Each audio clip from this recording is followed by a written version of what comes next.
Simpson. And Japan have gone absent without leave. This is Whitmore. Hall and Gale both available. It's still Whitmore. It is the Reggae Boys who take the lead. Ball shot. Greetings, sports fans. Welcome to BCN Sports halftime show. My name is Benton, along with the family. George, Wagwan, how you staying? Well, I'm good enough. I'm good. Hopefully all is well on your end. I am feeling good. All is well, all is well. Big up to all listeners. And apologies for the late start. I think we're scheduled to start at, 8:45, but because of technical difficulties, you don't know, we have to start a bit late. So big up. You don't know, live show does throw a few things in there now and again. But let's get to it. We have a jam-packed show, family. We don't waste no time because this is a show where we have to big up the JFF, the Jamaican Football Federation, and President Ricketts himself, Junior. So get your flowers, your roses, and whatever you give. Well, I know that we'll start with first. We'll go straight to West Indies versus Bangladesh. Lovely cricket kicks off the first part of the show. Then we have Marcus Collins of Bright Idea Sport will join us in about 7 minutes to discuss NFL football. Then we'll have Champions League and club football discussion.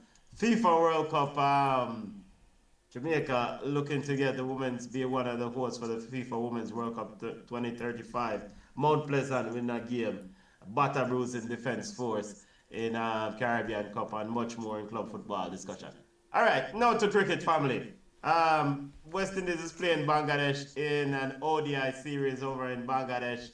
The series is tied currently 1-1. Bangladesh won the first game by 133 runs. Bowled out the West Indies by 74 runs. Bowled out the West Indies for 133 after making 207. The second game, West Indies won that game in a super over. Both teams made 213 in the allotted 50 overs. West Indies made 10 runs enough for them in their super over, and Bangladesh made 9 runs. The final game is tonight or tomorrow morning at 3:30 a.m. The series decided. Junior, I am looking forward to it. I will be up at 3:30 a.m. to watch West Indies finally try to win a series, an ODI series. And they clearly, last week I was the avid cricket fan, but not the West Indies fan, not the naive. I was a naive cricket fan, or whatever I call myself last week. This week I'm going to be the romantic West Indies cricket fan. And what's happening right now in this game is West Indies purposely lost the first game and made it competitive in the second game just so they can have Benton and his fellow cronies or unscrupulous cricket watchers to watch the third match. Because they're trying to pull up the streams and make the streams go higher. This is a plot by the West Indies Cricket Board. I like it. This is good to get money. I mean, the West Indies desperately need funds, so why not? Overall, the series has been on spin-heavy track in Bangladesh. I think in the last game, West Indies 50 overs were bowled by all spinners, and I think Bangladesh 50 overs was bowled primarily by spinners. I think 79. At one time, 79 or 80 of the allotted overs, maybe even end up to close to 90 of the allotted 100 overs in the game were bowled by spinners, which is a record. The track is turning all over the place, but West Indies go as Shea Hope goes. I mean, he's the captain. He definitely played a defiant innings in the last game, and if he bats deep for West Indies will have a chance in the series. As for Bangladesh, Rishad was the spinner who really kind of ripped through the West Indies in the first test. He was effective in the first ODI, and he was effective in the second ODI. So, I think Sammy and West Indies fans can use a victory. Hell, I can sure use a victory. And that's why I said it's a romantic opportunity to have West Indian fans come back to the fold. So they want people like you, Benton, to come out there and to force people to come back and support the thing. Now, with that being said, I can't do it anymore. Hearing that West Indies in a series or in a one-day match all spin pisses me off royally. Pisses me. It pisses it look. They have Junior cricket is still not played like the 80s or the early 90s. You don't need, it's not your era of fast bowler. The conditions call for spin bowling, and you roll out the fact that West Indies have 5 spin bowlers. Of course, each person get a maximum of 10 overs to be able to bowl 50 overs of spin. Is a miracle. Take the small wins, Junior. You see, and that's why I said that they did it on purpose, because for them to capture me, they have to capture you first, and they have to bring you back into the fold. So I give them all the credit in the world. I love it. I respect it. But I still call him BS. And we're going to do a more in-depth cricket show. By the way, big up to the listeners. By the way, big up to all the subscribers, new subscribers. Surf and Turf, catering consultants. Big up yourself. Big up to Surf and Turf. Check him out on Instagram and all social media platforms. Reach out to Surf and Turf.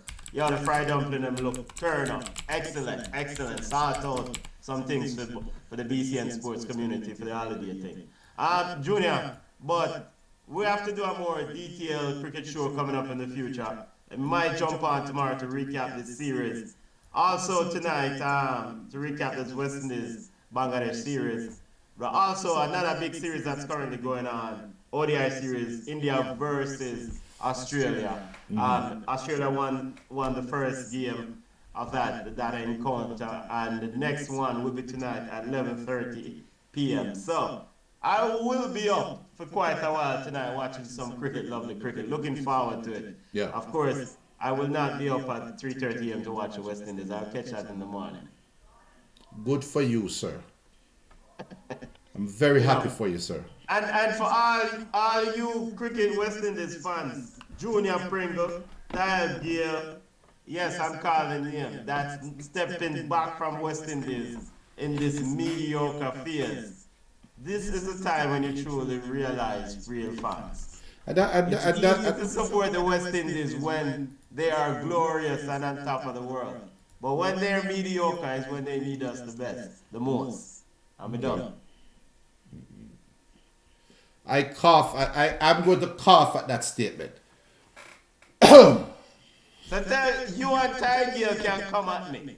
Come at me, because at the end of the day, what it is that we cannot support our team now. Yes, they're bad. They're piss poor. They are horrible.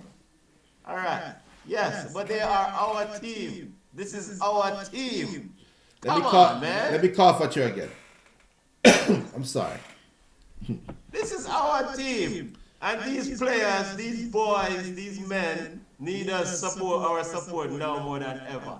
Speaking of men, and we're going to need support now more than ever. Marcus Collins of Bright Idea Sports is on with us. Marcus, how you doing, family? Hey, what's going on, fellas? How y'all doing tonight? Hey, Marcus. I have a bone to pick with you, though. Let me turn to the NFL notes. I have a bone to pick with Marcus first. Because two things. We're in our NFL segment, family. You know, cricket is finished. We'll get to the cricket tomorrow. We'll do a far more detailed cricket show tomorrow. But we have Marcus Collins of Bright Idea Sports joining us. Marcus, it's great to see you. Last week, the Falcons won a game. We have to start with the home team, and you were supposed to join us. Is everything good? First of all, let me apologize. Life be lifing. So I want to apologize for missing last week, but I'm here. Made sure I was here on time. Want to make sure I said that. And yeah, NFL is wild right now. But Junior has a bone to pick. Benton, look at him here what his bone is. No, forget that bone, man. Forget all that bone stuff, man. Because I gotta get to what I need to get out first, player. Yo, let's get to this Atlanta Falcons team, bro. Please, Man, this is a. please talk to me. So let me start on the positive note. Let me start on the positive note. The team is competitive. It has the ability to compete. It's not a lost cause going into week in, week out that this team doesn't have a chance to win the game. And the reason I'm saying that is because of their performance against the Buffalo Bills. Let me know that they can compete and they can win games. That's a possibility. That has not been a possibility for Atlanta for a very long time. It's been hopes, but the realism of that has not been there. This team is still young in terms in key positions. And I'm going to say that in terms of quarterback, in terms of some of the DBs, and even in coaching. They're young. They don't have the experience or I'll say the capabilities to get to the place where Falcons fans want this team to be. But I do think that there's a chance that these guys can be competitive enough that it's something that you don't think you have a losing problem. And I don't know what the future's going to hold because it's all about development and about how, things are going to go. But I'll say this. I'm going to the game Sunday. I'm going to spend my hard furloughed money to go see the game Sunday. And I'm going because I truly enjoy watching the entire field to watch the young guys that are on the team actually put forth an effort to win the game, to play hard, and actually compete. And it's a sight for sore eyes because it hadn't been the case for Atlanta for a long time. I noticed you came prepared to really kind of focus on the positives here. After all that BS, man, how can you be one of the top rushing teams in the NFL from 80 yards, running one of the best running backs in Bijan, and you are the bottom in the NFL scoring touchdown? Touchdown win football games. Junior Pringle, even he knows this. Touchdown win football games. You're moving the ball on people left, right, and center. Bruh, why are we wasting all the time if we can't score a touchdown, man? It's been a plague for a long time for the Falcons, but here's the bright side. It's gotten better since Zach Robinson's come down on the sideline. Not better? Better?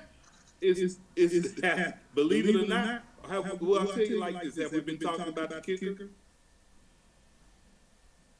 Have we been talking about the kicker? Let me get some ginger tea, man. That lets you know that at least we're not stalling consistently and not getting in the end zone. There's still problems. There's still issues.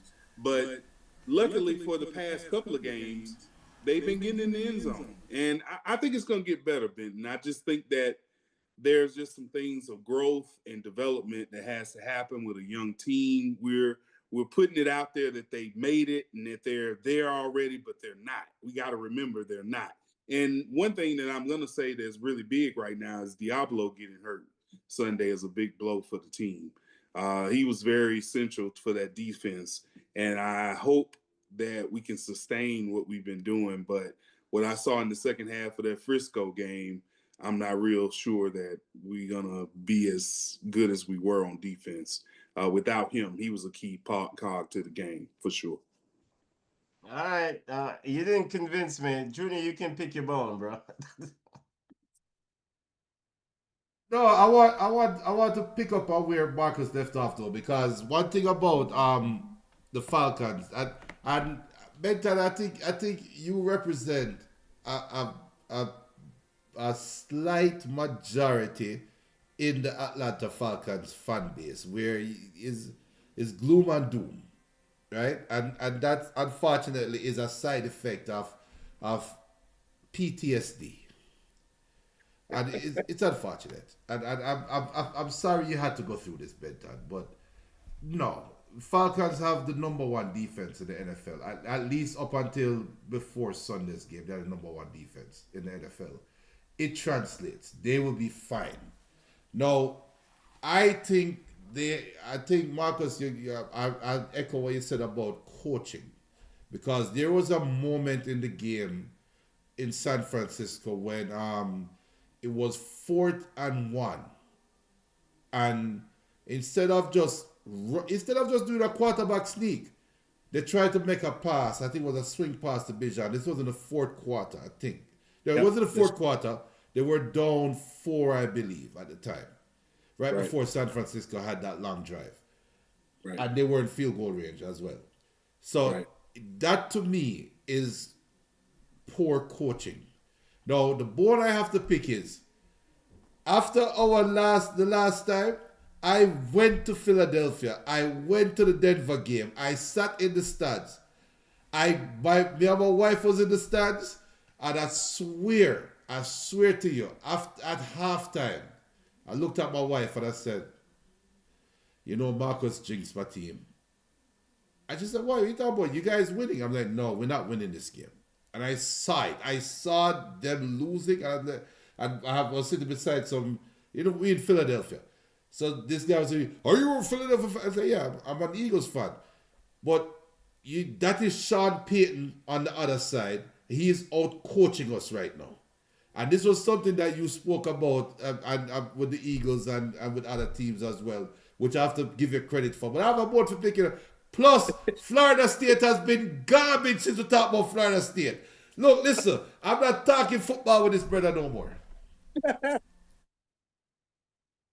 Junior, man, the Eagles it's really hurting my heart, man, to see this. But coaching is killing them, bro. It's killing them bad, and I don't know if they'll ever see that. I don't know if they're gonna blame it on the coaching. I think one of these guys is gonna get the blame for it. To be honest with you, Coaching is killing who? Which team? the Eagles. Don't they have a winning record? Aren't they 5-2? They have, but they have the potential to be a pretty dominant and pretty good team, but they're not going to be with that coach. The Broncos is no slouch. Nah, the Broncos are a facade. What they did Sunday was quite amazing, coming back and on they're on a 4 games winning streak. Yeah, but it's and top of the AFC West. See, Ben, in this long season, you could be lucky. You know what I mean? But I wish my Falcons was on top of the NFC South right about now, player. You gotta be consistent, brother. I mean, that's what it comes down to. And I'll put it to you like this: I was getting ready for tonight, and I was like, "Who's the best team in the NFL?" If I had to pick the best team today, who's the best team in the NFL?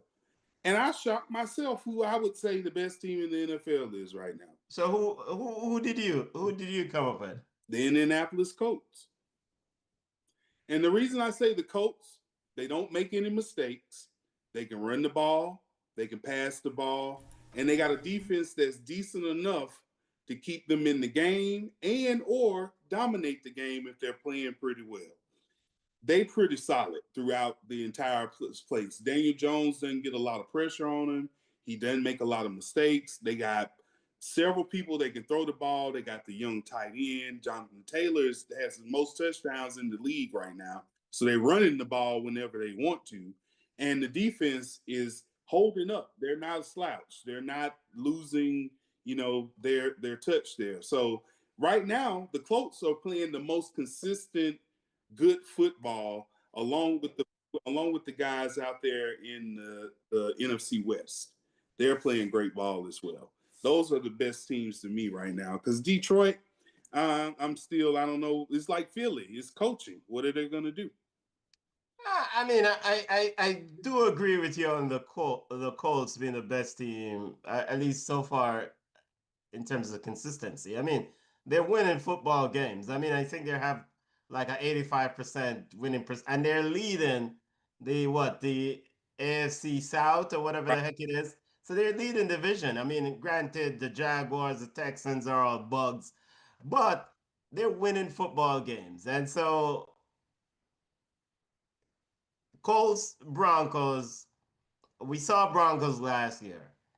grinding out victories. When they went to Bo Nix and they got rid of Russell. Speaking of Broncos, what, Russell? What is going on with Sean? Why is Russell Wilson allowing Sean Payton?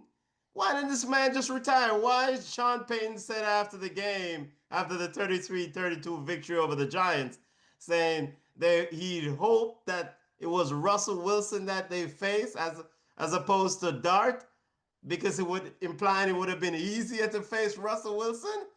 And then Russell Wilson is on social media talking about you still talking trash after blah blah. What? Russell Wilson, you've won a Super Bowl. You should have had two after that dumb call with not running the ball with Lynch. Take your ass home. What are you doing out here? Petty, man. Petty. Why are you sitting up here like Sean Payton dogging you, man? It's a petty world, man. I just laughed. I was like, that's unnecessary, man. That you won the game, just go ahead and go on, brother. Why are you bringing this man name up? He didn't even play. He didn't even play. What are we talking about him? I mean, I guess Russell Wilson should have said, "Let me in, coach. Let me in. Give me a piece." Two things that I enjoyed last weekend over the NFL. I'm going to look ahead to the games coming up here in a few minutes. The Bengals. Yeah. Old quarterback Joe Flacco and the Cincinnati Bengals defeated. Is the Bengals reborn? I think they have a chance. They have a chance now. With the NFL and with these guys, it's all about timing. And that's how a lot of quarterbacks suffer, is that they don't get the ball out of their hands fast enough. And Tom Brady proved that at being 40 years old, still throwing, the football. It's about getting it out. And Joe Flacco understands that. He's not going to hold it and try to make a play or run the ball or anything. He knows he can't do that. So he's going to throw it away, or he's going to throw it and see if you can get it. And for him, he has great playmakers that will give the Bengals a chance to do some things now. And that was just a smart move on their part, because they got someone that can actually get the guys that actually are the playmakers the ball on their team. So they do have. I do think their defense is still poo, though. I'm not gonna lie about that. I do still think that their defense is still not good, but I do think they'll be able to score some points. And you've seen that over a game and a half, because after that halftime of the Green Bay game, I think that's when I was like, uh-oh. I was like, Cincinnati may be on to something. And then when they just played this last game, I was like, wow, they really are. So, yeah, I think they have new life. And I don't know if Joe Burrow's coming back, but it seems like he's trending in that way, of that he's coming back. So maybe they're trying to hold it down till he gets back. We'll see. Apologies for Junior and the hot mic. Junior. Oh, yeah. This is his problem, Junior. And on the Steelers side of things, Aaron Rodgers, I thought he played quite well. Yeah. He threw the ball pretty deep. So, I mean, I think Mike Tomlin and the Steelers shouldn't worry about Aaron Rodgers going deep if they need him consistently. No, I think the Steelers are in an okay place. They'll be competitive. They'll have a winning record. The division is pretty poo right now, so they're still in the driver's seat. Lamar's coming back this week, so we'll see if the Ravens can get their stuff together, even though their defense is still bad. But they're efficient. If you look at the Steelers, they're efficient in what they do. And if a big play pops, it pops, whether it's Metcalf or Freiermuth or whoever. That's just how it happens. I don't think they're good enough to win anything, but I do think they'll be competitive, and they'll be a hard out against whoever plays against them. Quite a bit of surprise. I didn't think they would be the way that they are. I thought they would be kind of old and slow, but seems like they'll be a pretty competitive team. Yeah. Marcus Collins of Bright Idea Sports with us as we discuss some NFL news here on BCN's Halftime Sports. Junior will jump in with his questions here in a second. But Marcus, before I exit stage left regarding my questions, the Dallas Cowboys, America's team, beat the brakes off the Washington Commanders. I mean, are the Cowboys for real? I think the Cowboys have an excellent offense, but their defense is terrible. I was just having this conversation before I jumped on. And I do think that based on how things are going so far, and things can change, it's a long season, I think whoever wins the NFC East is going to get into the playoffs, and I think that's the only team that's going to get in.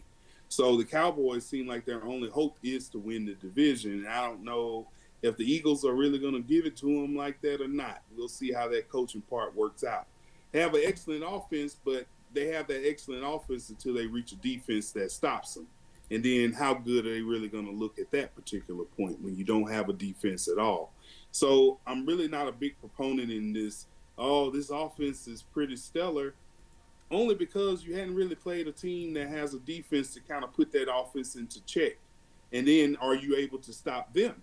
And they haven't shown me that they're able to do that. So it's fun to watch. I think Dak is putting on a show. I don't think they'll make the playoffs just because I think they're better teams that are more complete than they are. And I don't think they'll win the division. I think the Eagles will do enough to do that. We're approaching halfway point of the season. Junior, you're on mute. So I'll slide in one question as Junior is on mute. AFC, looking at the standing, the NFC West. Yeah. All like Niners, Seahawks, Rams are all 5-2. The Cardinals are 2-5. And then in the NFC North, the Packers 4-1-1, Lions 5-2, and the Bears are 4-2. Mm-hmm. Which of these divisions are more? Is it what the North is more competitive? Because we saw the Niners against the Falcons on Sunday night, and I thought, how you lose this stupid game, Falcons? The Niners, to me, they're a one-man team. Yeah. CMC. Yeah. So what do we say about the other teams, the Seahawks and the Rams out west, and the NFC North? I mean, which division do you prefer here? Well, first of all, the Falcons got out-coached, okay? San Francisco's Kyle Shanahan was a much better coach than Raheem Morris. That dummy? That dummy who didn't run the ball? Right. But you just showed it. I mean, this guy's a one-man show, and he beat us. And it's all due to his offensive scheme. And that's a good question you pose, because I do believe that is the two toughest divisions in the NFL. Now, from what I've seen, and I'm just going to be from my perspective of what I've seen, it seems like the NFC West is the harder division. Frisco, Seattle, and the Rams, they all have good defenses, not great defenses, but good defenses. They all have good offenses with stars that can score, good offenses, and they all have good coaching. Those are the three ingredients that pretty much makes good teams. And all three of them are clicking on all cylinders, no matter who you put into the spot. Look at Frisco. Half of their team is hurt. They put in these dudes, and they still keep balling. You look at the Rams. You got Puka Nacua out, and you got Devontae Adams balling out, and whomever is balling out. You know, you got Seattle. You got Sam Darnold, who was down for dead, that's up there throwing dimes, and they're balling out, and the defense is clowning. So you look at just how they play and how consistently they're playing. That's the other thing. It's week in and week out. I don't see any downfall. They get beat is just because the other team was just better that day. But they are playing in consistent levels, and I see that division being, if they don't beat up on each other enough, I think at least two will get in the playoff, if not three, because they're tough out for everyone. And unfortunately, the Falcons, we got that draw. So we got to play Seattle, we got to play the Rams, and we got to play the Cardinals. So we got some more ass whooping heading our way. It's going to be a tough sled here. Just say it, Marcus. We got some more ass whipping heading our way. We're about to get rubber stamp by these teams out. But before because for me, the NFL has different phases, right? So we first talked about the first quarter. Now that we're closing out the first half, you have the trade window coming up, or the trade deadline is coming up. Now, everybody, I don't want to go back to the Cowboys, but the Cowboys can be a lot different if they do get Max Crosby, which is being floated out there that the Raiders are not going anywhere. Cowboys can go get Max Crosby. The same thing goes for all of these teams that we're talking about. Plus, the key thing that we need to remember is the weather is changing. So these outside teams might be looking good now, but when it hits 0 degrees, -5 degrees, and you start having to run the ball or play defense, it's going to make a difference. So with that being said, and I know the way it looks right now with all these teams, I've noticed the Chiefs just fly under the radar, right? So Marcus, going into as we get ready to go into the second half of the season, we see the teams that are out there now and they're setting the market. Is there a team that you will say we're not talking about or we're not looking at right now that watch out for the second half of this team? Because I agree. You said the Colts. I agree 100%. The Colts is the best team. They look just like the Eagles did last year. The problem is they're looking like the Eagles too early. That's one of those teams that might top out and fall off towards the end. Is there a team that you think might come out of nowhere and rise? So I do like your Chiefs assessment. I think we kind of talked about this earlier, that once they get all of their horses together, it's going to be tough. Yes. And I do think that that's what's about to happen, is that it's about to be tough to beat Kansas City.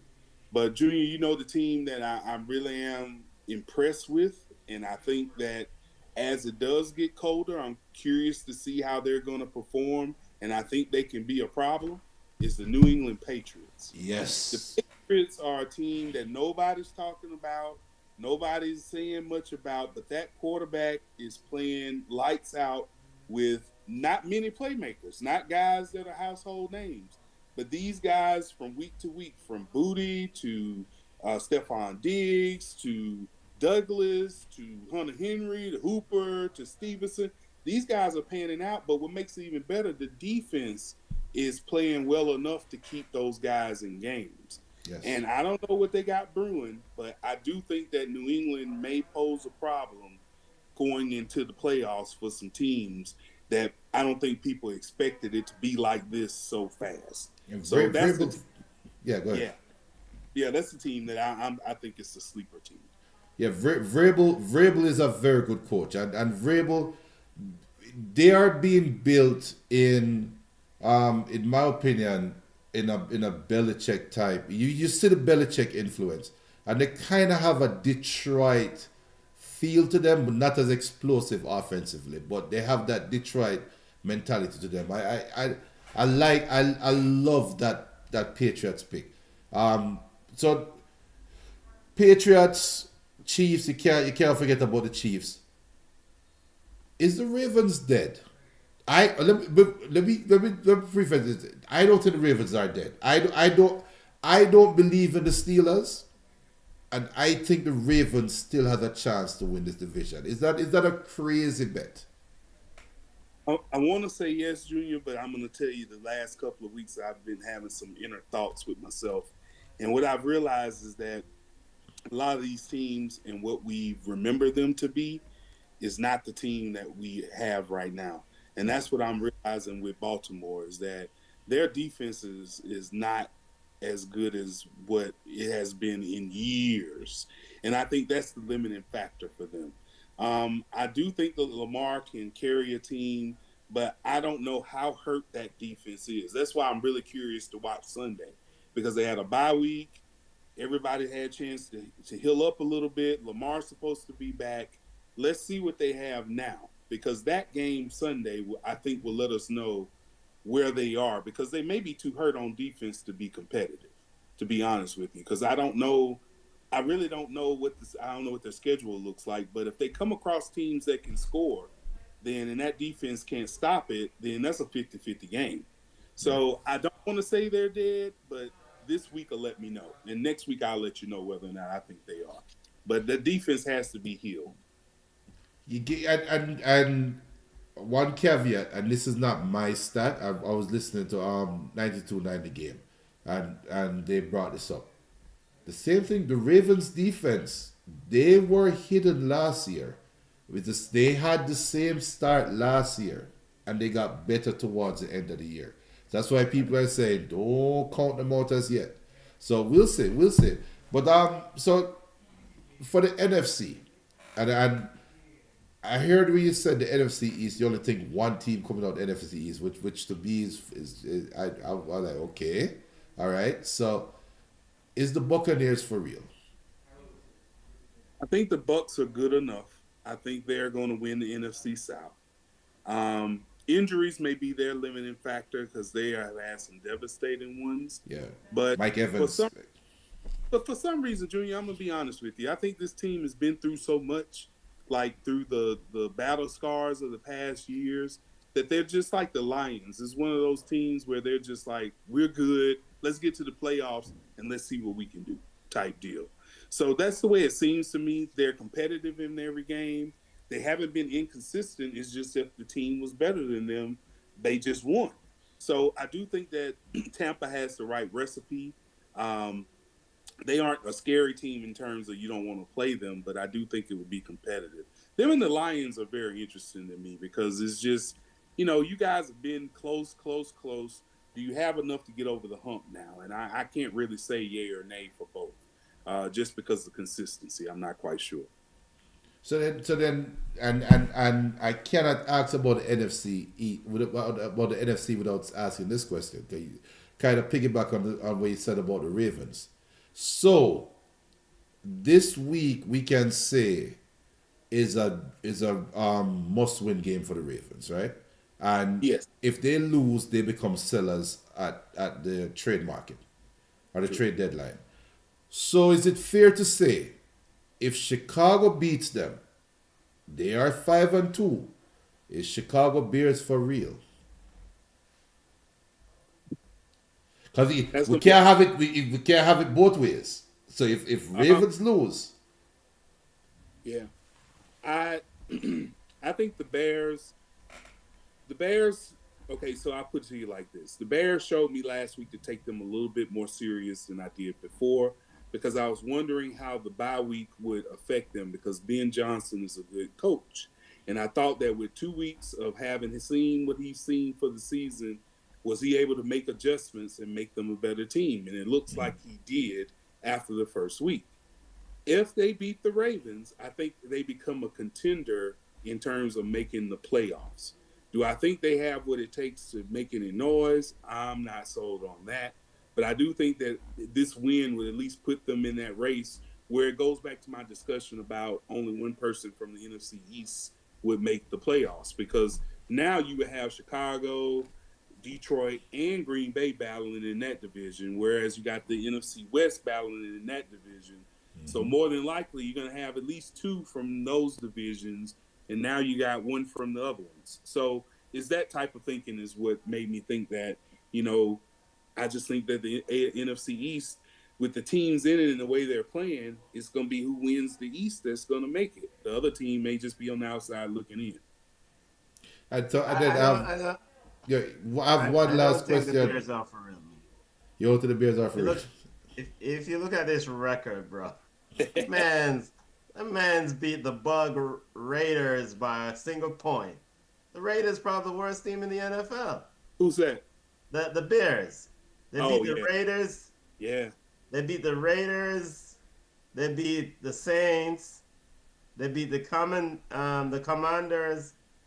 Actually, the score with the Raiders and the Commanders identical. 25-24. They defeated the Raiders, and 25-24 they defeated the Commanders. The Bears aren't for real, man. But see, Benton, that's what you have to look at. That's the facade of the NFL. And I'll give you a reverse of that. Look at the Jacksonville Jaguars. Mm-hmm. The Jacksonville Jaguars were 4-0.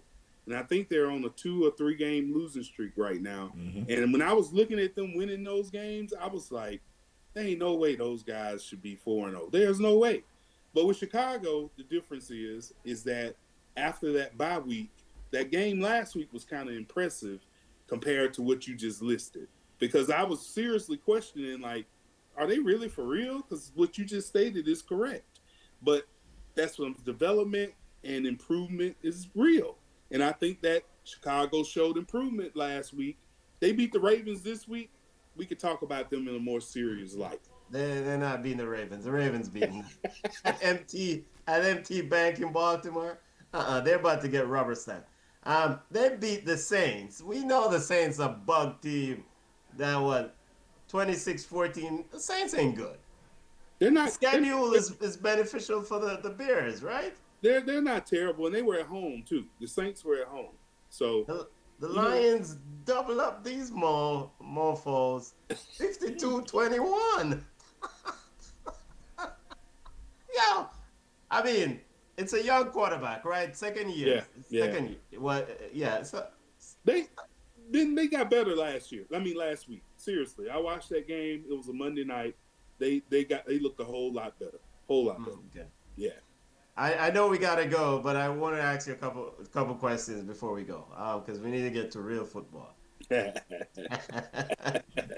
But you mentioned the NFL regarding the schedule, well, the number of games, and so I want to follow back when the question that Junior asked about is the Ravens then.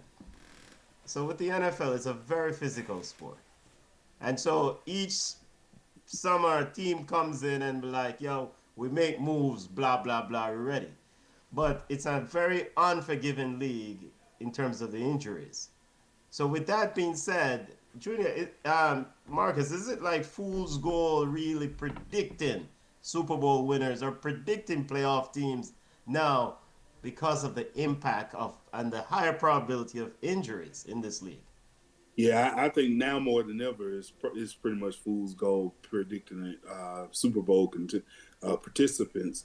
Not only just the injuries, but also the parity in the league.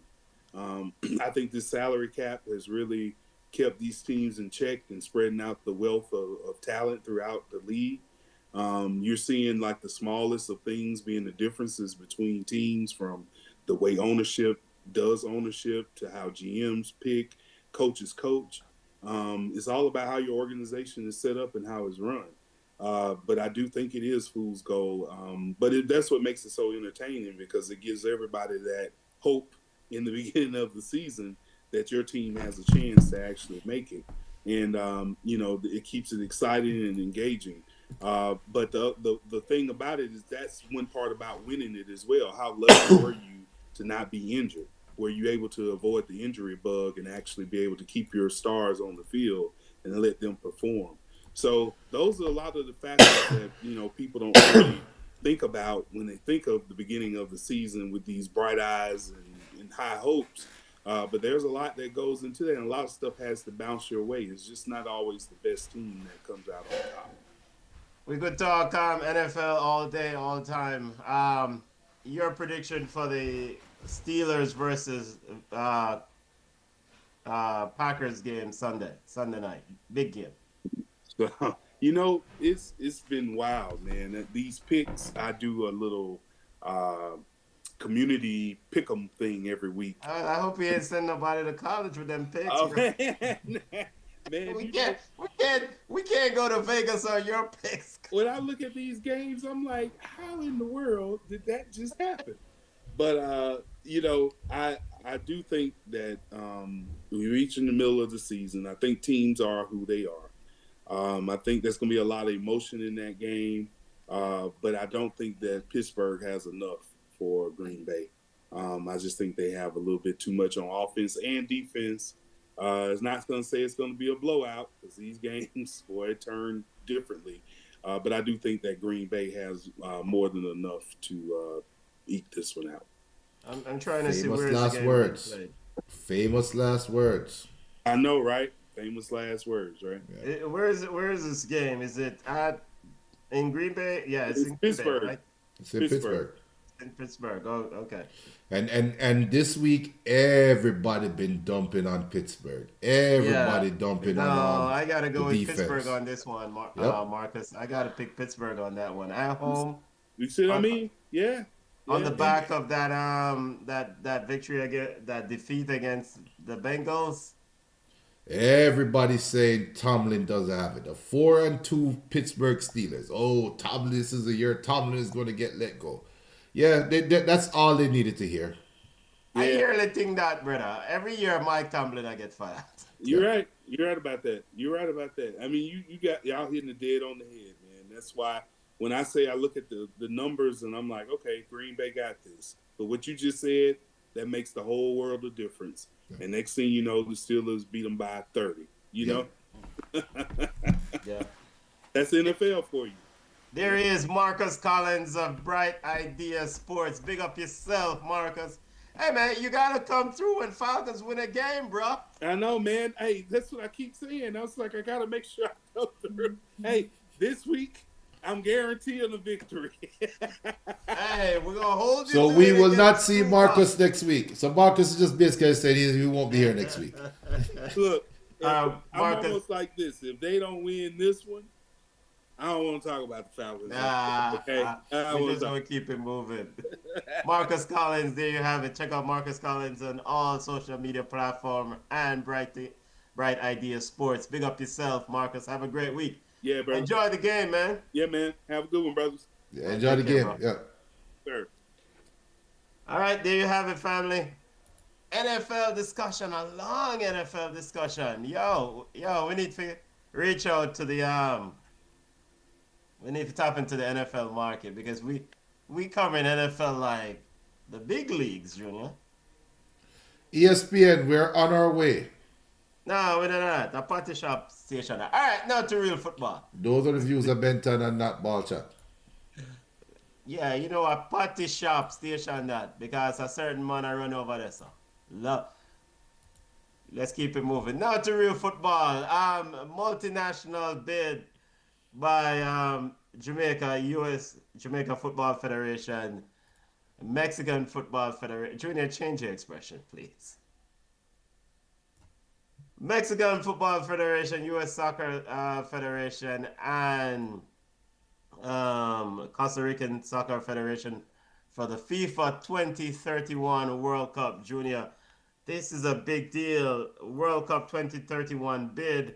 USA, Mexico, Costa Rica, and Jamaica. The title of the bid is For Now, For Next. And the official bid booklet should be submitted in November of this year, November. And FIFA will make a decision in April of 2026 at the FIFA Congress. But Julian, this is huge. Big up yourself, huge from the Jamaican football perspective, to be involved in this multinational bid. And this is something that I've been calling for years. We've ever since ball chat started, we've been saying that the Caribbean should put a bid to host the World Cup, right? So even if it starts with Jamaica, that's at least a start. Now, let's be honest. The chances of it happening is slim to none. No, I think they will, because according to Gianni Infantino, in April, when it was announced, April of this year, when it was announced that they received a bid from the U.S. Soccer Federation, they said at the time it was U.S. Soccer Federation in collaboration with other CONCACAF nations. And I think at the time Costa Rica was involved. U.S. Soccer Federation did not release any sort of note until Gianni Infantino said those things. But at the time, it was the only bid that that FIFA received. So it might just be the only bid for that 2031 Women's World Cup. Sure. I'm just going to say sure, but I know better. You know better as well. Things are going to change. I think, at the end of the day, from an infrastructure standpoint, there has to be investment. So clearly, Mike Ricketts and the Jamaica Football Federation must have garnered some blessings from the political clout in Jamaica from the 1 p.m. Mr. Andrew Holness, because there will have to be some investment. There will have to be investments in infrastructure. There is no way, Junior, you go and bring You a big patty shop baker. You make patties. There is no, your patties sell all over the world. They're in high demand. There is no way you're gonna bring your famous patty to a place and the bakery and the place is dilapidated and in disrepair. And that is the FIFA World Cup. There's no way if Jamaica being a part of this bid can host game without things being without infrastructure investment. So to that end, there must be and there have to be infrastructure investment. Yes. Yes. So all right. So fun and joke aside, what does it take? 'Cause that what we're talking about now is really what does it take to get the World Cup? For Jamaica to host the World Cup. By themselves or just some games? No, to host some games. So you have to win the confidence of your fellow Yeah, your bid partner. hosts, your fellow host partners, Yes, right? yes. So Yes. of course there was some politics behind this. Of course there's some strategy behind this because why America need Jamaica to co-host? Like what is the benefit to America for Jamaica to co-host? So, all right. So there are a couple of things, to my understanding. And this bid had the blessing of Victor Montagliani and CONCACAF. CONCACAF was looking to put in place, or not CONCACAF, but there's a need as a federation to put in place an expansive bid or support an expansive bid. USA is the darling of soccer, right? Well, not soccer, of football. In that many teams want to play football games, or many competition hosts want to play tournaments in the US because of the fact that they can supposedly get a large return on investment, a large ROI. So, but USA doesn't have certain things, right? USA does not have Caribbean beaches, right? USA doesn't have a Latin culture, right? In the sense of a Latin country. It's not a Latin country. So the fact that you can partner with these countries, whether it's Mexico or whether it's Costa Rica, whether it's Jamaica, then you essentially merge in everything that is good about CONCACAF football. You have Caribbean, Central America, and North America. True, but then and very well taken. I agree with the points that you're making. Now I'm just going to just play devil's advocate. America does not have the support of the world right now. Yeah, that So- might be one point. Yeah. I mean, it's a major point, and to me, it looks like FIFA is trying to become more globalized with their tournaments.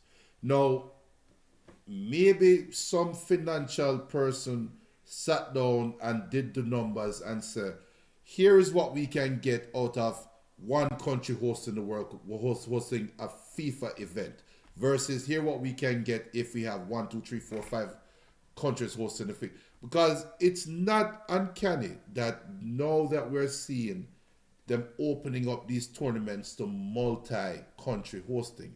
Back then, when it was Korea, was it South Korea and Japan that South hosted the Korea, World Cup? Japan, and what, 2002. Right, Yeah. and I can't remember any co-hosts before that. Was that the first time in a long time they had a co-host?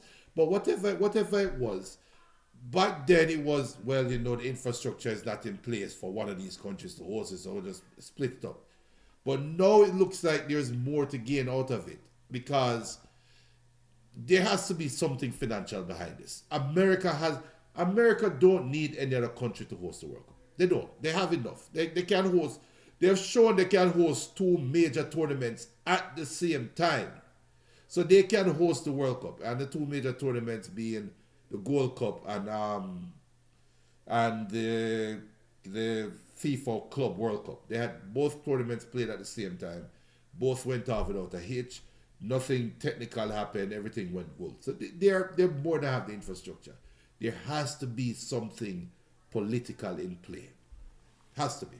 Yeah, I mean, I would not be surprised, and I'm not gonna be naive. There's probably politics. I mean, for those who think that politics and sports don't mix, are not, are intertwined, are mingled. I mean, your man and man say, well, I don't bring politics and sports. That's bull crap. Yes. Sports is politics and politics is sports. They go hand in hand. You can't have a tournament without the government saying, yo, you can run in and do what you need to do.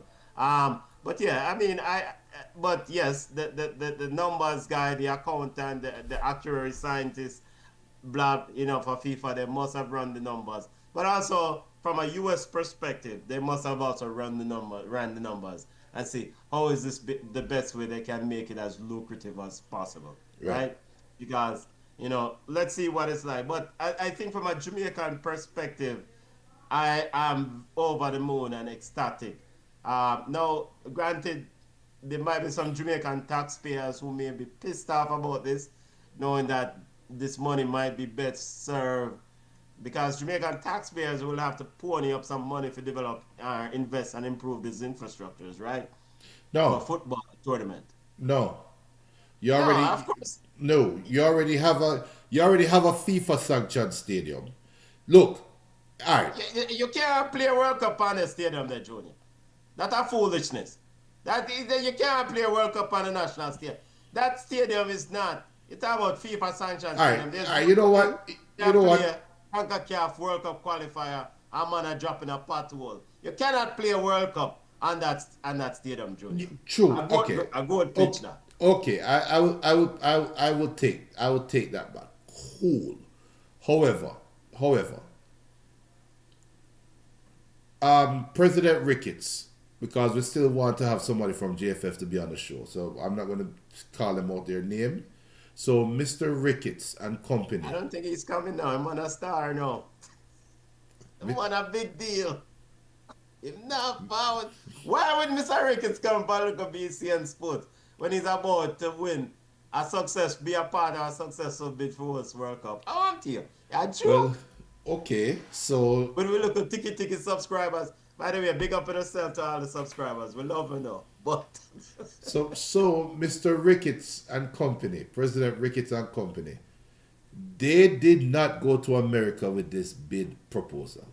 I don't care what anybody said. They did not go to America and say, hey, you know what? We should join this bid because we will make your bid stronger, right? So common sense tells us that they were invited into this bid, right? And I would like to think that Mr. Ricketts saw this as a fiscal opportunity to say, you know what, U.S. Soccer Federation, we will definitely like to join you on this bid.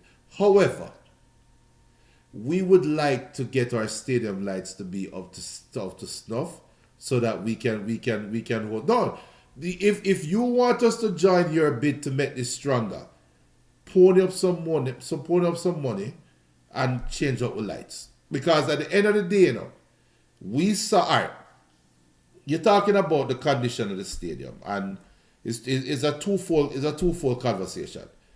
You have the pitch conversation, and you have the stadium, you have the aesthetics, right? Now, we saw when Miami FC went and played Cavalier, and that was broadcasted on national TV. And we saw that drone footage. And I'm sorry, I could not tell the difference between that stadium and a stadium in South Africa. I'm sorry, it is what it is. What do you mean? Yes, I am saying it. I'm going to stand on my South Africa. I'm going to start because when South Africa hosted the World Cup, I couldn't tell the difference. No, obviously, it was. Talking about how good it looks. Yes. So because I when I start chat the fire. So aesthetically, we have that down lock. All I have to do is probably just whitewash the wall, change out some of the. No, it sounds funny, but at the end of the day, all right. As a DJ, a former selector, I can tell you this, Benton. I have been to some of the most. I've been to in Atlanta, New York, and places in Florida. I've been to some of the most famous clubs in those regions, right? And when you pass that club in the morning, when sunlight is out, they say there's no way that the club will be just. No way. Man, I told look out jumper. So we can fix up. Yeah, we can fix up the stadium at night to have a very good look on camera. Now the field conditions is a different conversation. That will have to be fixed up for them to host a World Cup game, and that can be done, easily done. So I think it can happen. I think it should happen. And if I was Ricketts, I would join the bid. And then He already joined the bid. But then I will back out at the last minute. What do you mean back out? What do you mean back out? I will back out at the last minute. Try and negotiate a better deal. No. I will then go to CARICOM and say 2035. Let's put a bid in. Let the Caribbean host a Women's World Cup. The man them CARICOM say we don't have to pot to piss in, much less come talk about host World Cup. Man, move from here, we don't have money. Every Caribbean nation can't we find 8 or 9 national stadiums in the Caribbean? Yes, but they all all of them would have to upgrade to light. Cause you brought up a very good point regarding light standards. Then grass. We saw a pitch down. We are watch what they like a goat I eat panny. We sit down at Grenada. I sent me where Michael Antonio said he can't play past certain pitch when Dentist was the coach because of the way the sand or whatever. So Giles Barnes are the famous one too. Remember Giles Barnes can't play on turf. So no, CARICOM does Mr. Ricketts, don't listen to Junior and back out. Do what you need to do, be a part of this group bid, try to collect as much cheddar as you can, because FIFA have to break off sitting. You don't know, hey, I see you. And then we see if we can spend some of that money in the economy, because from the local economic standpoint, I mean, FIFA does not invest in infrastructure. FIFA don't care about your infrastructure. That's the host's responsibility. But the spin-off money where people in the economy should be a boost for 2031. I mean, hotel, back road supposed to ram up. At best of back road are going to make money. I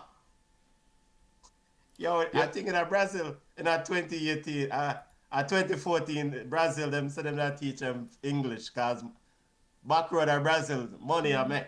So no, back road I make and what wasn't that the World Cup when they said that when they gave out condoms for free or something like that? Yes, and Brazil they were giving out, So from an economic perspective, I think the hotel sector, but I mean there are other things that need to have.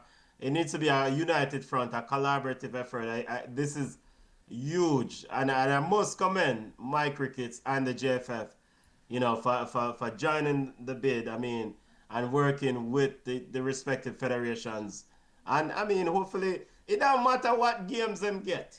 I mean, of course, the reggae girls, but you should be able to attract a nice support. I mean, for the Women's World Cup. I mean, come on. And BM bring up a good point when he said that Judah, remember the World Cup is regional. After 2031, it will take at least another 20 years for the world to return. So the Caribbean wouldn't win a 2035 bid. Yeah. That can be changed. Good point. Good point, but that can be changed. That's not important. You're right, but a very good point. But I beg to differ. Yeah, but I say you're right now. But I think for the Women's World Cup, I don't know. Let's see how that work out, because the mere fact they only had one bid, at least according to Gianni Infantino in April, and we'll see once the bid booklet is submitted in November what it entails, and it's not a good look for the Women's World Cup, brother, that you only get one bid. I mean, Brazil will host the 2027 World Cup. Women's World Cup. I don't know how many bids were there. I don't know. I mean, maybe FIFA and the marketers of women's football need to figure out a way to kind of make the product in front of the video lighter better. Because something needs to go on. Because the men's World Cup, you get different bid submission and all sort of blah, blah, blah. And yes, the men's World Cup has a long running history, right? Right. You know, but come on, the Women's World Cup is supposed to be something that's emerging as a new product. And, you know, this is something that Mike Cricket spoke about. He says, the psyche of the nation, of all Jamaicans, whether you're home or they're Corner, those weren't his actual words, but that's what he implied, should be proud of the fact that Jamaica being a part of this. Because this is historical, isn't it? Yes, it Can you is. remember Jamaica being a part of a World Cup bid ever? No. So we're just happy with second fiddle now. But yes, I agree. I'll believe that. We have to take what we can get, Junior. Yes, Come on. I agree. Have to take what we can get. You know, Cindy, what is his name? Cone Parler is the president of the US Soccer Federation. She make a call to Ricketts and say, yo, we need you to join in, allegedly. And then you join in. You go to PM, 1 PM, Mr. Andrew Holness, and you have a conversation. So, I mean, let's see how it goes. But there's a lot to occur between now and 2026. Hopefully by then, we can have the boating industry. People can still go as tourists go up on speedboat, because right now you can't go to the Caribbean Sea with a speedboat, because. But I mean, I know I'm belaboring this point, but I cannot emphasize it enough. I have to give credit where credit is due. On numerous occasions, I've criticized and chastised the Jamaica Football Federation, but this is a huge undertaking. It takes a bit of guts, probably even cojones. Is probably the right, because you have to really know somewhere you can pull it off.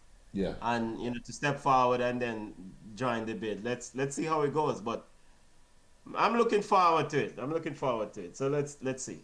But kudos to the JFF. Big up on yourself. I agree. So the decision will be announced next April. I guess I don't know what kind of decision we need to announce if I won bid. All right, on to the next topic now. La Liga, Junior, the long-awaited, you miss your opportunity to see Barcelona versus Villarreal in Miami. I know you were going to go to South Beach. The game canceled, Junior. As of yesterday, when tickets were supposed to go on sale, it was announced that the game was canceled. So after securing the go-ahead, we saw over the weekend, we discussed this on Ball Chat weekly on Sunday. The players protested for 15 seconds.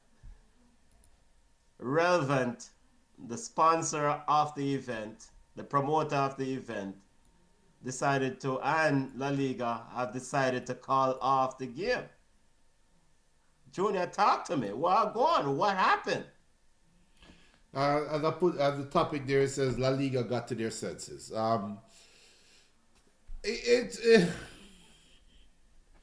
Look, we're living in a world right now where we're seeing obvious train wrecks happening day in, day out, and people just sitting on a train and just riding it all the way through. And yes, I'm being political in some of my statements right now.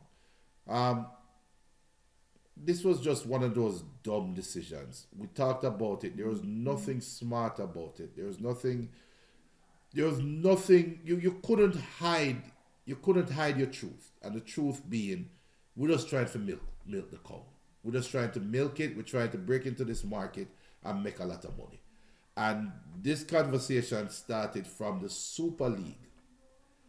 When they first came out with the Super League idea, and they pushed and settled on the Champions League changing its format, and now the big dogs in La Liga is now trying to push to see if La Liga can settle on some format that they can still pony up and get more money out of it. We don't have to talk about football. We don't have to talk about competitiveness. This is just strictly about money and how these people want to. All right, some bit of context and bit of background because we're pushing up against the clock, but important things because that we need to kind of tell the audience that occurred behind the scenes. So this is the fourth attempt to bring this La Liga club game to the US. This is the actual fourth attempt. They've tried it on in the first attempt was I think 2018 or 2019 with Girona and Barcelona, and that failed. So what happened is this. Relevant is the promoter of this event. Relevant owner is the same man who owns Miami Dolphins, Mr. Ross himself. Yeah. This is why the game is in Miami at Hard Rock Cafe, or Rock Stadium, or whatever them call it. So Relevant and La Liga president and La Liga Javier Tebas signed a 15-year deal for commercialization of the league. Essentially, bring more money to the league. And part of his commercialization of the league is to expand by bringing regular season games to the US market. Last year, relevant because first FIFA, the Spanish Football Federation, and US Soccer blocked this, was against it. These were the major roadblocks. Last year, Relevant took US Soccer and FIFA, after making a deal with FIFA, took US Soccer to court. And they made a deal in April. And the main reason of the Relevance legal argument against US Soccer was that US Soccer was fighting against their antitrust was essentially putting a competitive advantage to some, which is Soccer United Marketing, which is the marketing owner of MLS Soccer. Relevance argument legally was that US Soccer Federation was taking the side of MLS because MLS didn't want to have a competitive games or competitor for its market share. That was settled in April. And so once that was settled in April of 2025, then the gate opened. Then we saw all these things happen now regarding this game being scheduled. FIFA stepped back because UEFA begrudgingly said that their hands are tied because the rules don't really clearly say they can't have the game internationally, a league game. FIFA set up a working group, and in the coming months, the working group should provide its findings on can these things occur, should these things occur. You know, CONCACAF never gave its approval for this game to occur. CONCACAF never, it's all we hear about games, a game happened in Miami between Barcelona and Villarreal. CONCACAF never gave an approval, you know. The request was submitted to CONCACAF, but they proceeded to promoting the game anyway. It's like they expected that they acted like CONCACAF was like just nobody.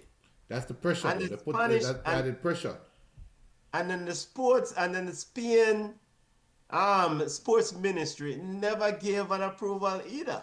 But because US Soccer Federation settled the lawsuit because FIFA backed down and UEFA says, okay, we can't do nothing about it. Then Relevant, the event organizer, said, you know what? We are going to boom. We are schedule the game. Junior, it's a domestic league for a reason. You have it within the confines of your domestic or your country. True, but then I'm going to take this angle. This is the angle that I'm going to take then in this conversation because there's another angle to take. I think there was some strong arming because you eloquently highlighted the strong arming that could have happened. Where, look, if this game generate enough public buzz, that's enough public pressure where we don't even have to ask CONCACAF. Like, are you really going to tell these million fans on social media that they're not going to be able to see the game? You're really going to tell? No. Yes. You would, but come on, we know public pressure would eventually. Listen. No, public pressure would cave. They would cave. And that was the plan. I think that was the game plan and had. But I'm going to go political now. I think with what's happening in the United States against foreigners, the appetite for a Spanish league game to be played on U.S. soil is not there. The people who would give their right hand to go and watch this game are scared to go to the stadium. Yeah, I mean, it's not a good. Huh? Yeah, it's not a good look right now to try to promote to the audience. Exactly. Look at how the world, look at how America is reacting to Bad Bunny performing at the Super Bowl. Yeah, we forgot to ask about Marcus about that, But so imagine how they're going to react to a La Liga game in Miami. You know what's going on in Miami right now? Nah. yeah, I mean, so maybe that's the reason, but it's not the end. We expect it to circle back again. I just think, and one of the big arguments that relevant, and I think Ross, Stephen Ross is the name, the chairman or owner of the Miami Dolphins and one of the primary owners of this promoting organization, is that they're trying to replicate what the NBA has done. They're trying to replicate what the NFL has done. Of course, he's an NFL owner, so those leagues have taken their regular season games internationally. We see the Serie is taking AC Milan versus Como to Perth in Australia, I think sometime later on this month. But here's my pushback on this. You can't use the American model and the American league as a model to then bring teams and play a game, because no American team is worried about relegation in the top flight. No American league team in the NBA is worried about relegation. Mm-hmm. No American team in the MLS is worried about relegation. No American team in NFL is worried about relegation. Whereas those 3 points, because let's be fair, Villarreal traveling, and I know Villarreal agreed to play the game. And this is another thing that is head scratching. Juan Laporta, president of Football Club Barcelona, said that they would missed out on X amount of money. Villarreal president almost seems like they didn't get offered that X amount of money. Mm-hmm. Yeah. So Barcelona, clearly, based on the words of Barcelona's president, has been offered a certain X, understandably so. Now Villarreal is giving up a home game, knowing that if it's going to lose this home game, and those 3 points you might get relegated to play at Miami. I joke you, man. Come on, that is asinine, absolutely asinine. So this obsession with playing ball game America, cut it out, man. Cut it out. Tired. Yeah, there's more to the story. I think there's more to the story that we're not hearing. All right, quickly. We have what? 5 more minutes left in the show. All right, 20. Huh? Yeah, well, 20 minutes. All right, 20 minutes left in the show. So, all right, we need to kind of move away from this, but we'll see what happens. Like many of us believe, this is probably inevitable. But my question to you, Junior, if this is inevitable, then does the whole notion of a domestic league goes out the window? The game's going to find every market to play the regular season game now? The reason, all right, so we're talking, that's a loaded question because we're too old. The younger generation probably doesn't care. The younger generation is like, why does it matter? Is a what? How long is the flight from Spain to Miami? 10 hours? 9 hours? Whatever it takes. And they're flying in luxury. Why that one game kill them?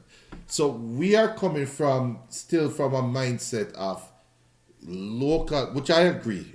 For one, I agree. It's a local league. It should be played locally. The money should be kept locally. But unfortunately, for us to be able to see these games week in, week out, for us to see all leagues, English Premier League, Serie A, and La Liga, and Bundesliga. Unfortunately, League One don't get the ratings like them the league get. But we can watch all these games right now televised on TV because of globalization. So we cannot expect globalized perks and not also expect the mud that comes with it. You can't pray for rain and don't expect the mud. And part of the mud is these owners want to recoup their money. These owners don't want to sit down and watch Peacock, NBC, ESPN, Fox, all of these big networks streaming and just coming in this streaming money from a global audience when I could have the opportunity to bring my team to that global audience and say, look, for this one game, spend the amount of money you spend on streaming for 3 years to this one game. You also went buy my merchandise. So this is a fiscal opportunity for these owners. It comes with the territory, Benton. And you know what? That's where football is going. So pretty soon, you're going to have, I don't know, Tottenham playing in Atlanta. Pretty soon. Hell no. No, it's going to happen. We're going to have an EPL game. Pack up my bungle and take a mice. Hey, listen, and La Liga president Javier Tebas, who has been essentially attached his entire tenure to this idea of moving regular season games to the American market or overseas somewhere. And he has really been emphatic about this is putting La Liga, the fact that this got cancelled is putting La Liga behind the 8 ball financially to the English Premier League. Now, I can think of several other reasons. By the way, let me drop the microphone. I can think of several other reasons why La Liga trails the English Premier League. It's not about playing a game in Miami is not going to solve that competitive issue you have in La Liga. The fact that La Liga is a 2 teams or maybe 3 teams at most league is what you need to rectify. You focus on the wrong thing, Mr. Javier Tebas. He got on Twitter and him a talk about, or what is it now, X, he got on X and said that the players union never bring up these issues, or they brought up these issues years ago. Of course, AFE is the players union that organized the strike this past weekend. The players union brought up these issues years ago and these things were resolved, but this is just going to put them further behind the English Premier League. And let me look at the camera and send a message to Javier Tebas. Mr. Tebas, Senor Tebas, I was a subscriber to ESPN Plus, which carry your La Liga, and I canceled that subscription. There is no way bringing a game to Miami going to make me resume or restart that subscription, because I am tired of the boring regular games. It's every week is the same foolishness. That is the competitive thing that you need to fix in the league. As any team, Leganes, Getafe have a decent player, Real Madrid and Barcelona buy them. And then any sort of competitiveness gone. Bringing a game to Miami or New York or California is not going to address the central problem in La Liga. The league is not competitive. This weekend is El Clasico. We're going to watch El Clasico, millions of us globally, and then we're done with La Liga until another El Clasico. We come cut off the channel. No, me cut off the channel. I'm supposed to do watch along this weekend. No, I need to find a way to watch a game this weekend. Yeah, man. But it just shows like a president of a league that is just committed just to one objective. And he's ignoring the big elephant in the room. The Premier League doesn't play regular season games here. Yet. I Yes. can't see that happening, Junior. It's going to happen. It's going I to happen. can't see that happening. It's going to happen. It's a slow trod, but it's going to happen. And I think there's more to the story. I don't think we're privy to the backroom conversation. I don't even think we have any idea what the spreadsheets are that these people looked at to make this decision, because there is some spreadsheet, there is some forecasting, there is some pie chart out there saying here is what we can look like in 5 years. How do we get to here? So in 5 years it starts with this first step, and we just don't have that we don't have access to that vision. But there is some vision behind it. I don't think this is a quick money grab.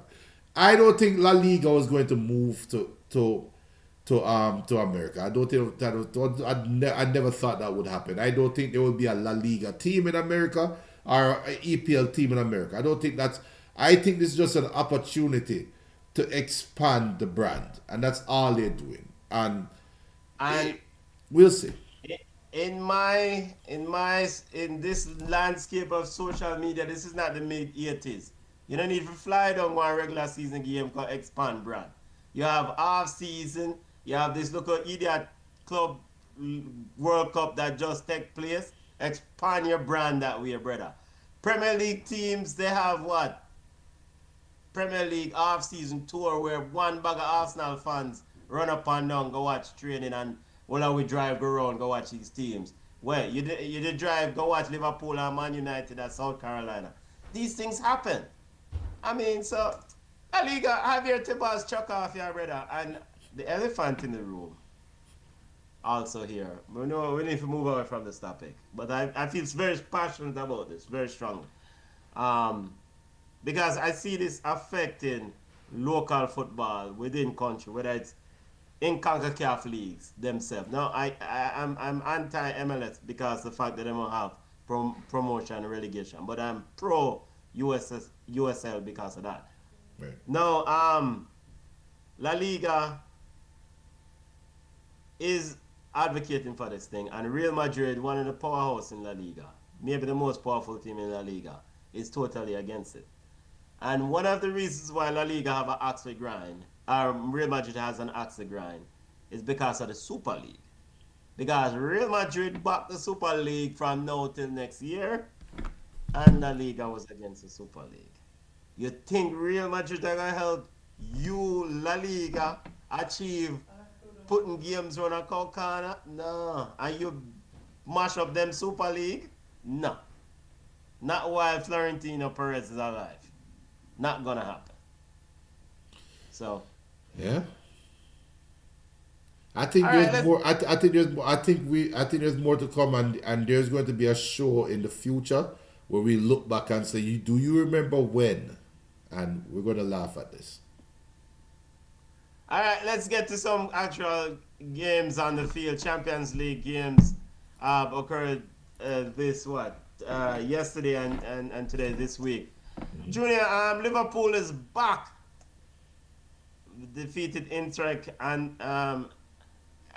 Frankfurt 5-1. Junior, I think all is, of course, other than the fact that your boy Isaac picked up an injury. Yeah. Things are fine, right? Florian No. Wirtz looked okay. Yeah, because he's playing against a German team. That's the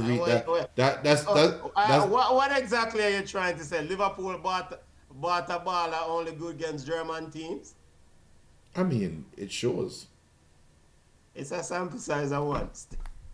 No, it's a sample size of how many games they play in England already. It's one game against a German team. And that's your one game that you look like a baller in. So what more you need other than this is his level? A lot of space in that game, though. Yeah, it is his level. So, are they back? I don't think they went anywhere. Look, it's easy for us it's easy, especially for me as a Manchester United fan, to come out and want to troll them. But teams are going to lose games. They're not going to win every game.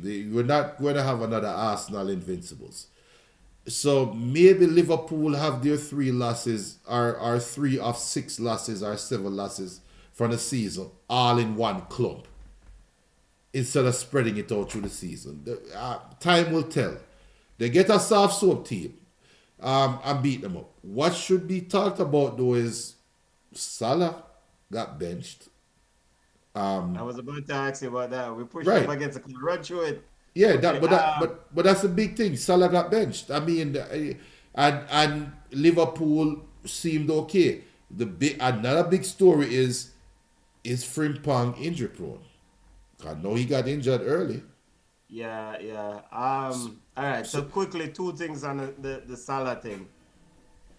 I on the Ball Chat Weekly show, I advocated heavily for Etikike for starting.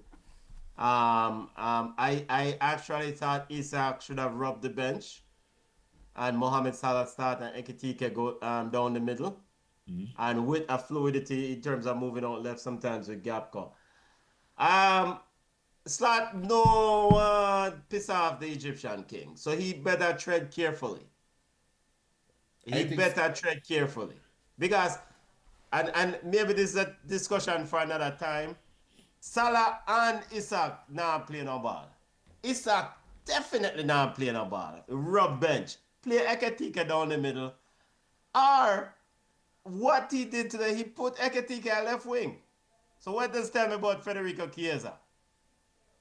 But put Ekitike at right wing, meaning. And Chiesa has been impactful, so he couldn't get a start either. Yeah, honestly, look, they came out even though they went down early. Now the score line is flattering, but we also have to remember that they gave up a goal early. It's a come from behind, so they still have some defensive questions that they need to answer. Slot made some questionable personal decision, and he's coming out smelling like roses right now, right? Time will tell. The future will tell. Now, how does this affect the locker room? Remember, this isn't Slot's team. It's still Jurgen Klopp's team. I know it's been over a year, but this is still a Jurgen Klopp team. So you cannot come in there now and want to wave a big stick at this team when it's not your side. So there's a lot to unpack with this Liverpool team, you know. And I'm going to say it again. Time will tell. Let's not jump the gun. They are still the champions. They are still the best team in England. Let's not jump the gun. But bottom line, they won a game, and that was most important. Julia, is Arsenal the most powerful team in Europe? They defeated Atletico Madrid 4-0, according to some of the experts and the pundits. Are you a bit surprised by that 4-0 victory? No, because Atletico Madrid, they are the real Dr. Jekyll and Mr. Hyde. Because this wasn't the Atletico Madrid that played in the Madrid derby. So I'm not taking anything away from Arsenal. This Arsenal team, they are taking a step closer. Now, do they reach their goal? I don't know. And what their goal is, they have to lift a significant trophy this year. They have to. But they look the part. That defense is impenetrable. They are. They are solid defensively. They are a set piece masters. And they're set piece FC, and they just beat you down. That's what it is, Atletico Madrid. They just beat them down, wear them down, and they are ruthless enough.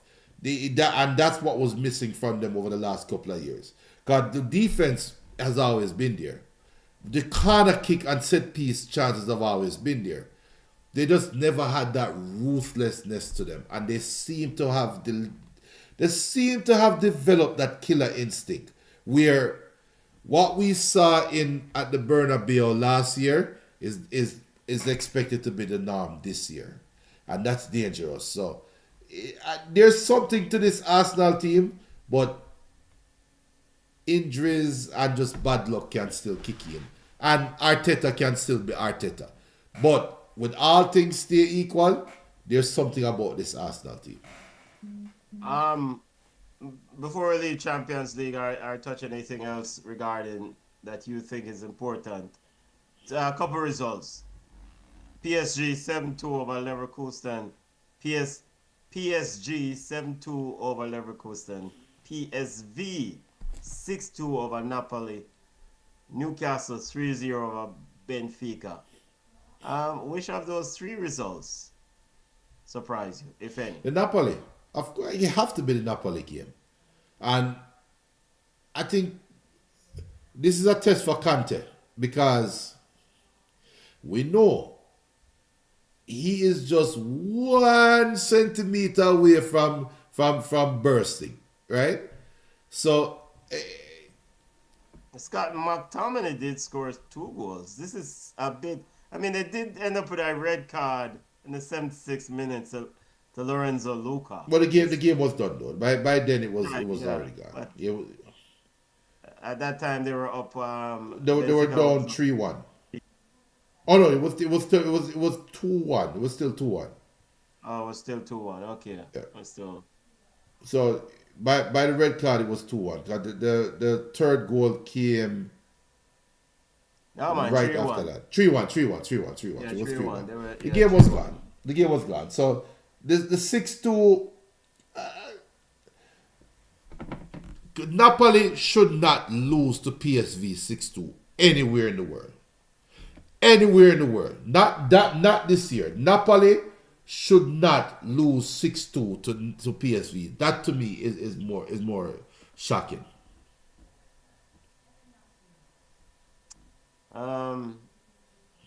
You wanted to ask me, Junior, if it's a bit surprising that Chelsea has 33 players registered and Whisper is not one of them. Is that for Champions League? Okay, go ahead, Benton. You already went there. Go. Yeah, Go there. so Chelsea registered 33 players for Champions League and Whisper is not one, right? Right. That's the facts, right? Yeah. I think my argument was always been that Whisper should get minutes in something, and my something was Carling Cup. Now, the fact that 33 players are ahead of him, it don't look like he might be getting the minutes in Carling Cup either.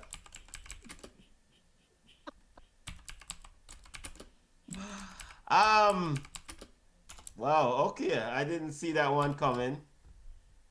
I have to go back and look at the list of players that they registered. Well, Thiago Silva's son is one. Yeah, but I mean, okay, and But for me, this is what I've said, and it come true because last show you talk or during the watch along, you're like, oh no, Whisper should get him chance and Ray, and yes, I did say that very emphatically too. yeah, and I went through the squad list at the time with the age of the players, and now you get reminded that there are more players there at Chelsea. That don't mean Whisper isn't good enough, But this is where you are in the pecking order. And look, for big league football, if you're at a club and you are 20 years old, going to be 21, and you are playing on the under 21 team, chances are you're not in the senior squad picture right now. Chances are, if you were in the senior squad picture, you would have been called up a long time ago. And granted, he's coming off an injury. I get that. So injury aside, he would have been called to the senior team. I'm trying to look at this list here. I mean, some of these are not even. How old are these players? Some of them. Yeah, we know they're under 21. Some of them. Yeah. Okay. Look, and if I ask, next time I see Bullet, we ask him what I go on. And I know Greg Butler is going to say it's just not his time right now, and that what should be said, and his time will come. I just think for his career, he should leave and go play in a different league. Get to the World Cup, get to the starting 11, which is not it's not a remote possibility. Get into the starting level or become the first player off the bench in the World Cup. Have a good World Cup and parlay that into another club team. And then you can one boy named Levi Richards. Who him? He's 17 years old. No weird. I'm looking at the Champions League squad here. What?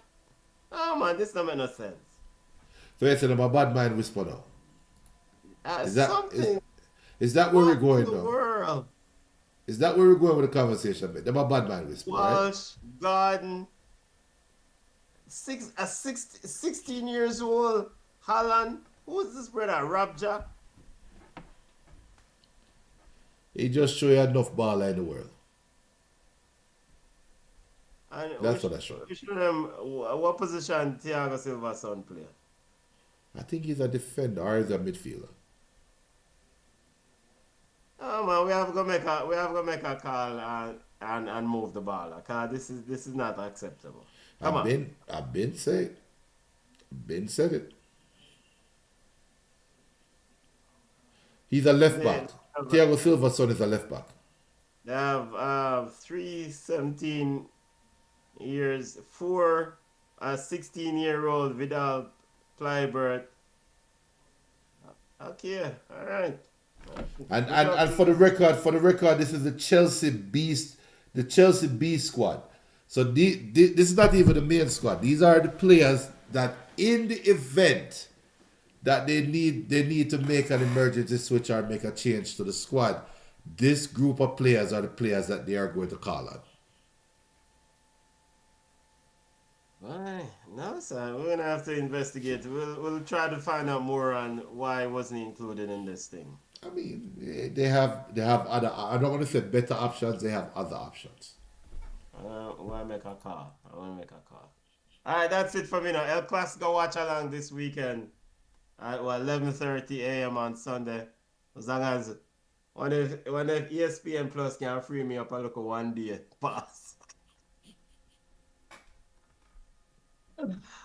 Apologies for any audio issue. I think we had a bit of echo earlier on, but big up Junior for resolving that. Big up. We're good. Yeah, man. Big up to all listeners. Make sure you subscribe. Cricket tonight. I'm gonna watch some cricket for a bit.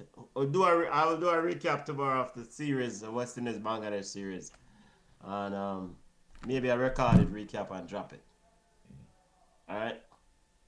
That's for me now. Yeah, man. That I don't know this weekend. Join us back again, like Ben said. We look out for some cricket content coming out tomorrow. And also, I don't know this weekend, Sunday, watch along La Liga El Clasico. The whole world will be watching it. And they don't know, following that will be the weekly BCN Sports Ball Chat weekly show. We'll recap everything, world football and Jamaican Premier League. Yo, how the Cavalier game go? And Mount Pleasant defeated Defense Force. Yeah, defeat Defense Force 5-1 in Trinidad and Tobago. So in the first leg, so they look like them gone Junior. So this is good. So Mount Pleasant, can we go ahead and call it? Yeah, it should be in the final. Yeah. But then we can't call the final because Mount Pleasant have a history of making it to the final and dropping the soap. Anyway, people, you can follow us on Instagram at Ballchat Podcast, on Blue Sky Ballchat Podcast, also on Facebook at Ballchat. Can email us at ballchatpodcast@gmail.com. You don't know, full episodes are available online. Hit the like, hit the subscribe button. Better, so we get a couple more subscribers. Yeah, man, big up. Hey, Tiger, watch West Indies cricket, brother. Not just when we are win. Watch them when them are lose. We are doing a watch along when West Indies back up. Gauntlet has been